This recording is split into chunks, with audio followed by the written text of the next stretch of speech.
There's just a lot of games that fail on their combat systems even when they are the main focus of the game. In this video we are going to talk about how combat mechanics can be created for games coming up.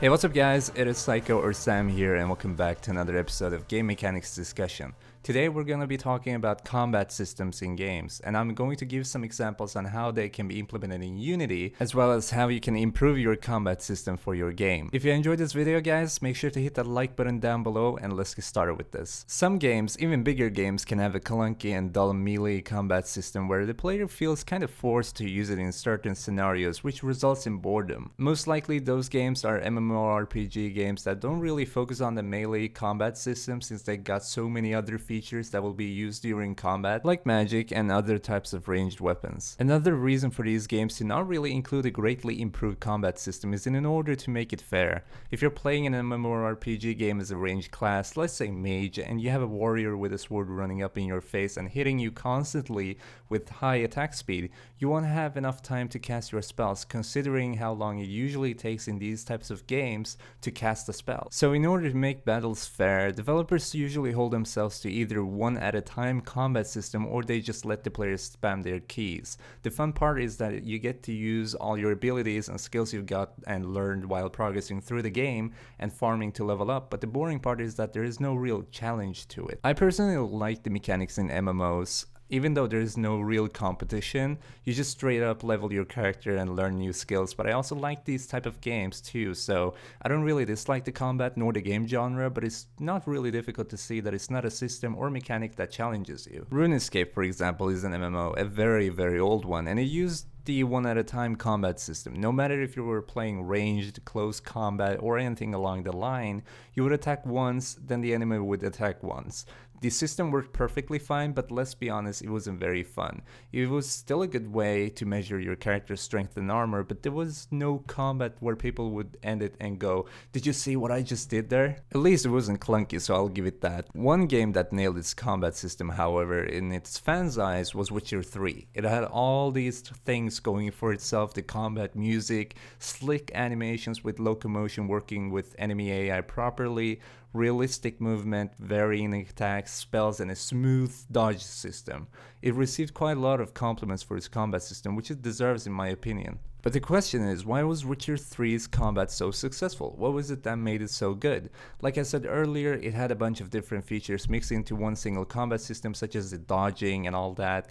Most games usually skip working hard on every aspect when there are just too many features to work with, but CD Projekt Red really nailed that combat system. They ensured that all the aspects of a huge open world RPG game were polished, but they also created one of the best and most complex combat systems so far. The AIs in the game are very complex, not your typical run, hide, and attack type of enemies. They coordinate their attacks and they work together to eliminate you instead of letting you beat them one by one. So what we're looking at here is complexity but also freedom of motion when fighting an enemy. You don't want to feel limited. If you're playing an open world game with huge landscapes and varying enemy types to fight, you don't really want your combat skill set to be limited to 3 to 5 moves. You want to feel fluent fighting. That goes for any game with combat being in its core too, not just open world games. A game that takes combat as an additional feature perhaps does not really need such complexity like Mirror's Edge, but still it can take use of some combat mechanics that will stick out. So, now to an even more important part of this video. Can this be done in Unity? Can such complexity be created in Unity? The short and simple answer is yes. You can create an incredibly complex fighting system in Unity as well as in other engines like Unreal Engine.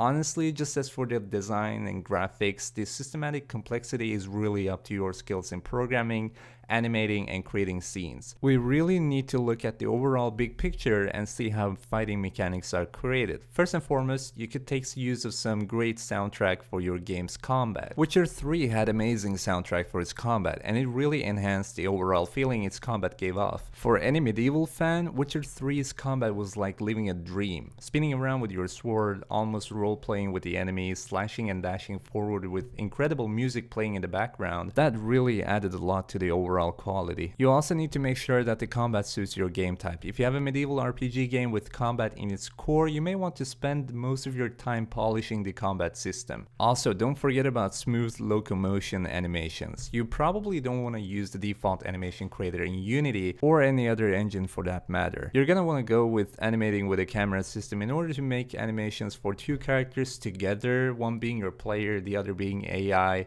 and also for the player alone, because you want the animations to look realistic and natural. The more smooth your executions and general movements are, the better the combat system will turn out. The important thing is to make sure that it's all fluid. If it's clunky, gets stuck on animations, or the animations feel overall slow, it won't be really fun. You want your players to live and experience by using combat. In Unity, it's quite simple to play animations depending on actions. You can easily manage the objects you want to play an animation for, play the animation, and simply crossfade over to another animation with a transition by default.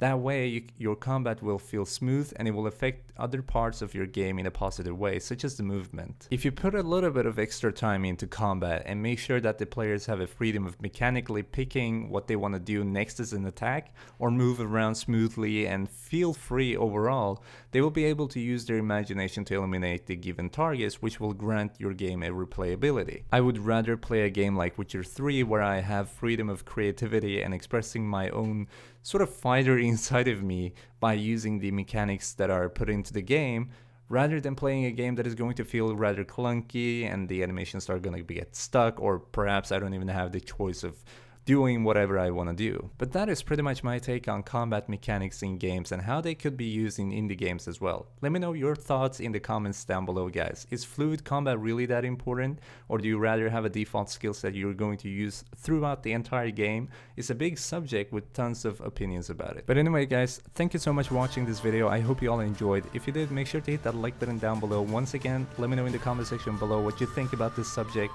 and these mechanics of combat. And also subscribe if you want to stay up to date for new videos coming soon like this one and speed level designs, and I'll catch you guys later. Peace out.